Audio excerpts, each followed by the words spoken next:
राधे राधे गुरुजी। जी। मेरा आपसे ये प्रश्न था, आजकल मतलब तुलसी माला हमें पहनने के बाद क्या क्या नियम करने चाहिए? क्योंकि आजकल नॉर्मल लोग भी प्याज लहसुन मतलब खाने के बाद तुलसी की मतलब माला पहनकर यहाँ वहाँ घूमते हैं, तो क्या उन्हें मतलब पहनकर ये सब खाना चाहिए या नहीं खाना चाहिए? मांस नहीं खाना चाहिए, शराब नहीं पीना चाहिए। लहसुन प्याज तो तामसी है, इसलिए भोग नहीं लगता। बाकी पाप की श्रेणी में नहीं है लहसुन प्याज। हाँ। आप खाओ मत खाओ वो आपकी स्वतंत्रता तो है। मतलब केवल शराब और मांस। हाँ, और मतलब फुल टाइम उसको पहन के मतलब जो घूमते हैं, सो जाते हैं, उतारते नहीं, तो वो सब। तुलसी की माला गले में। राधे राधे प्यारे भक्तों, श्री अनिरुद्ध आचार्य जी महाराज के प्रश्नोत्तरी विशेष संवाद में आप सभी का प्रेम पूर्वक स्वागत है। तो चलिए भक्तिभाव से भरकर सुनते हैं महाराज जी के मधुर वचनों को और बढ़ते हैं ज्ञान की इस सुंदर यात्रा पर। हमेशा पहने ही रहना चाहिए, ये बहुत शुभ होता है।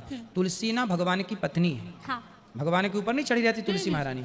ये पॉजिटिविटी है। तुलसी का अर्क बाजार में बिकता है आज बड़ा महंगा। बड़ी बड़ी दवाइयां बनती हैं तुलसी के अर्क से। तुलसी का बीज होता है काले कलर का दाना, उससे तेल बनता है, वो तेल बड़ा महंगा बिकता है। तो आज दुनिया को पता चला कि तुलसी की कीमत क्या है। हमारे ऋषि मुनि पहले से छार भरा पड़ा है तुलसी में।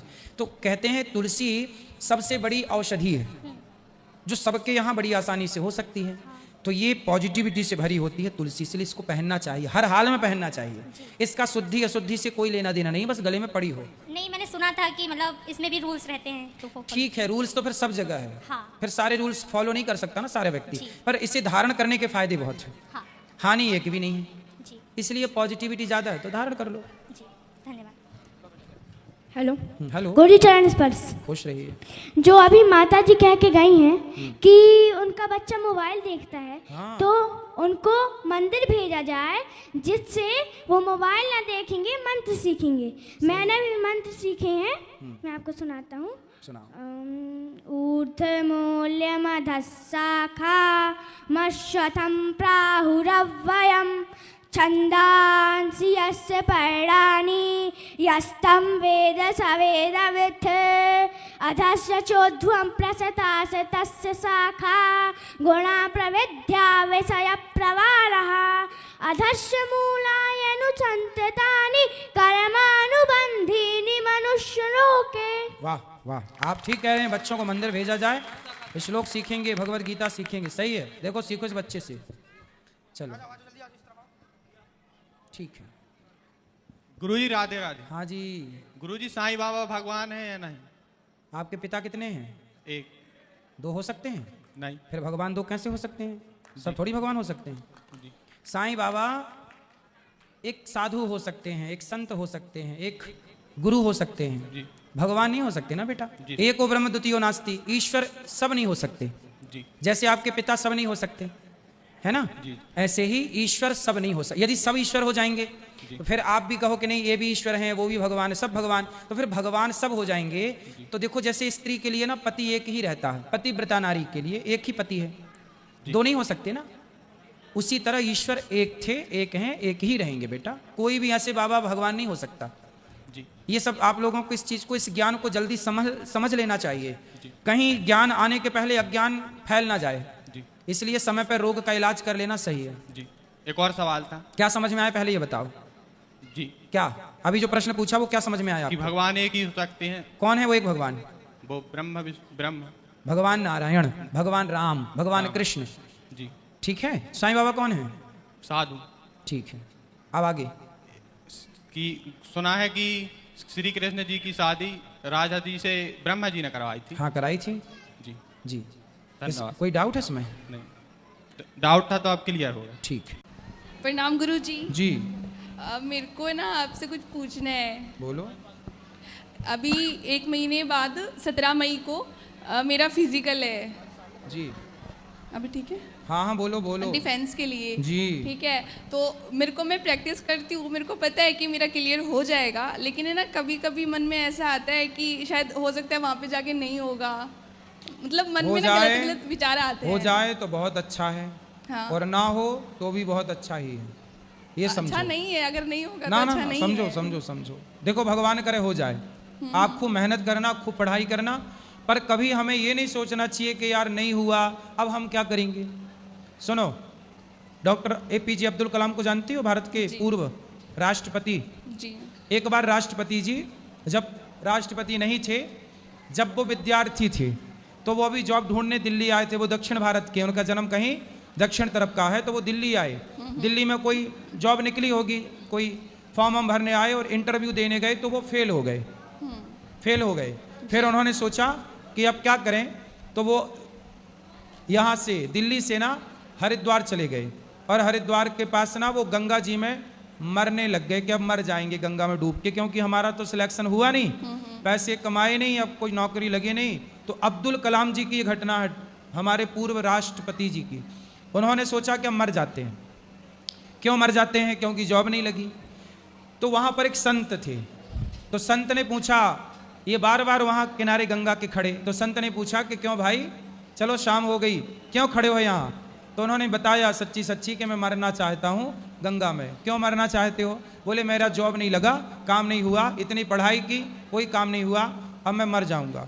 तब संत जी ने कहा कि बेटा मर मत, भगवान ने तेरे लिए कुछ इससे बेहतर सोचा होगा। जो तुम अपने लिए सोच रहे हो, शायद भगवान ने आपके लिए इससे बेहतर सोचा होगा, इसलिए नौकरी नहीं लगी। क्योंकि नौकरी लग जाती तो आप वही नौकरी करते, नहीं लगी तो आप इससे बेहतर, शायद ईश्वर की प्लानिंग है आपके लिए।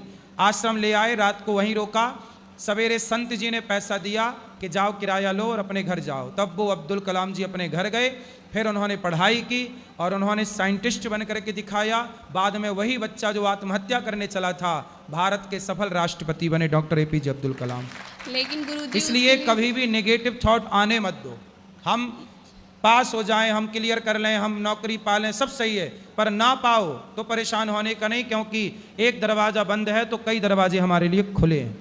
लेकिन गुरुजी उसके लिए ना मम्मी बहुत परेशान रहती है मेरी। हर मम्मियाँ परेशान, मम्मियों का काम ही क्या है? मेरी मम्मी परेशान होने ज्यादा के सिवा परेशान रहती है। सब मम्मियों का ही काम है। ऐसा है, वो मतलब बस यही सोचती है कि अभी जल्दी से जल्दी हो जाएगा ना तो फिर मैं सफल हो जाऊंगी कि मैंने अपनी बेटी को सब पढ़ा लिखा आप के सफल हो पूरा जाओगी, काम कर भगवान आपके लिए बढ़िया सोचेंगे, बहुत सफल होंगी, कोई दिक्कत। पर मेहनत करो, पर कभी हिम्मत ना हारना, जी। कभी उदास ना होना, कभी परेशान ना होना, क्योंकि ये जिंदगी है, उतार चढ़ाव प्रकृति का नियम है, आएगी, इसलिए घबराने का नहीं। थैंक यू गुरुजी। खुश रहिए जी। राधे राधे जी। गुरुजी, मेरे साथ एक समस्या है जो पिछले 5 साल से है। मतलब मैंने 5 साल से कमाना शुरू किया है, ठीक है। ऐसा। और कभी भी मेरे पास पैसा नहीं, मतलब सेविंग नहीं होती, पैसा टिकता नहीं है, कहीं ना कहीं वो इन्वेस्ट हो जाता है या कहीं ना कहीं गलत यूज़ में चला जाता है। बाद में पछतावा होता है कि मेरे पास पैसा नहीं है। तो मुझे उसके लिए कोई आप बताओ क्या करूं मैं? देखो, पैसा कैसे टिकेगा, इसके लिए कुछ कार्य करना पड़ता है। खर्चे कम करो। विवाह हो गया आपका? नहीं। कितना कमाते हो महीने का? 25-30 हज़ार रुपये महीना कमा लूँ। फिर क्या करते हो उस 30,000 का? कुछ बाइक जैसे बड़ी बाइक ले ली, बुलेट ले ली, जैसे उसकी EMI वगैरह भर दी। बुलेट ले ली, तो बुलेट क्यों ले ली? ताकि दोस्तों को मन दिखा कर गया, सको। ले ली। हैं? अच्छी लगी, ले ली गुरुजी। अच्छी तो बहुत चीज़ें हैं, सब ले लोगे नहीं। बेटा। आप जैसे युवा ना यही गलती करते हैं। आप जैसे युवा पैसे तो कमाते हैं, लेकिन पैसे कमा के दिखावे में खर्च करते हैं। बुलेट ले ली, गाड़ी ले ली, ताकि दोस्तों को दिखा सके कि देखो, कॉलर खड़ी करके चल, देखो जी। पैसे का मतलब बुलेट खरीदना नहीं है। कमाते हो तो बुलेट खरीद के ना दिखाओ, गाड़ियाँ खरीद के ना दिखाओ, थोड़ा थोड़ा पैसा जोड़ो और अपने लिए एक छोटा मोटा प्लॉट खरीद लो, घर खरीद लो, दुकान खरीद लो, ताकि आप सदा के लिए उससे काम कर सकें। आज बुलेट आपने खरीदी, माना कि 1 लाख रुपए की, कितने की ली जी? 2,25,000 रुपये। 2,25,000 की आपने बुलेट खरीदी। जरा सोचो कि 2,25,000 का यदि आप प्लॉट खरीद लेते तो बुलेट तो अगले साल 2,25,000 की 1 लाख की रह जाएगी, अगले साल तक वो 1 लाख की हो जाएगी और अगले साल तक वो 50,000 की हो जाएगी। मतलब उसके हर साल रेट घट जाएंगे। लेकिन प्लॉट जो आज 2.25 लाख का लेते तो वो अगले साल 5 लाख का होता, उसके अगले साल 7 लाख का होता, उसके अगले साल वो 10-15 लाख का हो जाता। तो कहाँ इन्वेस्ट करना है आप जैसे युवाओं को यही तो नहीं पता। गाड़ियाँ क्यों? आपका काम तो देखो सामान्य गाड़ी से भी हो सकता था। कहाँ जाना है बुलेट से आपको? जी बस जॉब पे जाने के लिए। आपके जॉब पे कितने दूर है आपके घर से आपकी जॉब की दूरी? 2 किलोमीटर। 2 किलोमीटर यार, साइकिल से भी जा सकते थे। आपने केवल 2.25 लाख रुपए किसके लिए खर्च कर दी पता है? दोस्तों को दिखाने के चक्कर में। बात सही है कि गलत है? 2 लाख बर्बाद हो गए। उस समझदारी ये नहीं, दोस्तों को दिखा के क्या करना है, क्या पाओगे दिखा के? किसी को कोई फर्क नहीं पड़ता कि तुम रोडपति हो कि करोड़पति हो। आज तुम्हारे पास पैसे नहीं है तो लोग फिर भी तुमसे बात करते हैं, धनवान हो जाओगे तो लोग तुमसे जलने लग जाएंगे, ईर्ष्या करने लग जाएंगे। इसलिए दिखाओ मत, पैसे कमाओ ना, साइलेंट तरीके से कमाओ, लोगों को पता मत लगने दो कि आप कमाने लग गए हो। पैसा गुप्त रखना, लक्ष्मी ना पर्दे के बाहर का विषय नहीं है, पर्दे के भीतर का विषय है। ये आप लोग समझते नहीं है। बिल्कुल सादी जिंदगी जियो, पैदल जाओ 2 किलोमीटर यार दौड़ के चले जाओगे, क्या बात 2 किलोमीटर है, 2 किलोमीटर जाना, इसी बहाने आपका स्वास्थ्य ठीक रहेगा, दौड़ना चलना फिरना रहेगा, है ना। पैसे बचाओ, घर खरीदो, लोगों को दिखाना बाद में, देखो हमने घर खरीदा, तब कहेंगे लोग वाह ये लड़का योग्य है, गाड़ी वाड़ी क्या बात है। ठीक है गुरुजी चरण स्पर्श। जी। गुरुजी मैं संगीत के क्षेत्र से हूँ। कौन से क्षेत्र से? संगीत के क्षेत्र से हूँ। संगीत। हाँ जी गुरुजी। बताएं। गुरुजी आपकी जो भी कथा होती है मैं सारी कथा देखता हूँ मम्मी के साथ, और मम्मी बहुत सुनती हैं आपको, और मैं बहुत फॉलो करता हूँ। पर मेरी दिल की इच्छा है कि आपका सानिध्य और आपके चरणों में मुझे जगह मिले, तो ये भजन गुरुजी आपके चरणों में।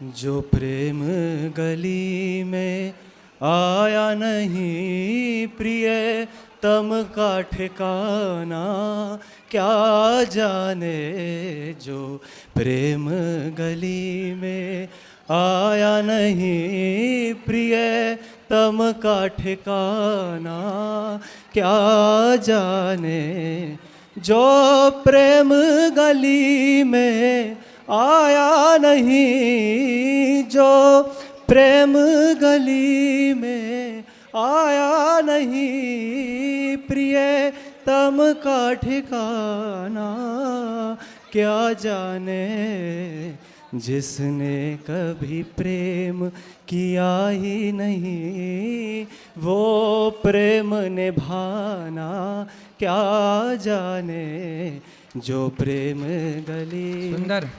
गुरुजी ये इस भजन की एक लाइन और है अंतरे की, वो मेरे दिल से आपके लिए है गुरुजी। बताओ। और इस दुनिया के लिए है। ये दुनिया गोरख धंधा है, सब जग माया में अंधा है, जिसने कभी प्रेम किया ही नहीं वो प्रेम निभाना, क्या जाने जो प्रेम गले में बहुत बढ़िया। गुरुजी चरण स्पर्श। खुश रहिए, खुश रहिए। गुरुजी बस दिल की इच्छा है कि आपका सानिध्य मिले जरूर। और आपका गाइडेंस मिले और मैं संगीत में कुछ अच्छा कर पाऊँ। बिल्कुल सही है, करिए, खूब अच्छा कर रहे हैं, बहुत अच्छा गा रहे हैं। हाँ जी गुरुजी, बस आपका सानिध्य चाहता हूँ गुरुजी। ठीक है, ठीक है। अभी गुरुजी राधे बात राधे। कर लीजिएगा ऊपर। जी गुरुजी राधे राधे। जी। इस दास का आपके चरणों में कोटि कोटि प्रणाम। जय श्रीमन नारायण। जय श्रीमन नारायण।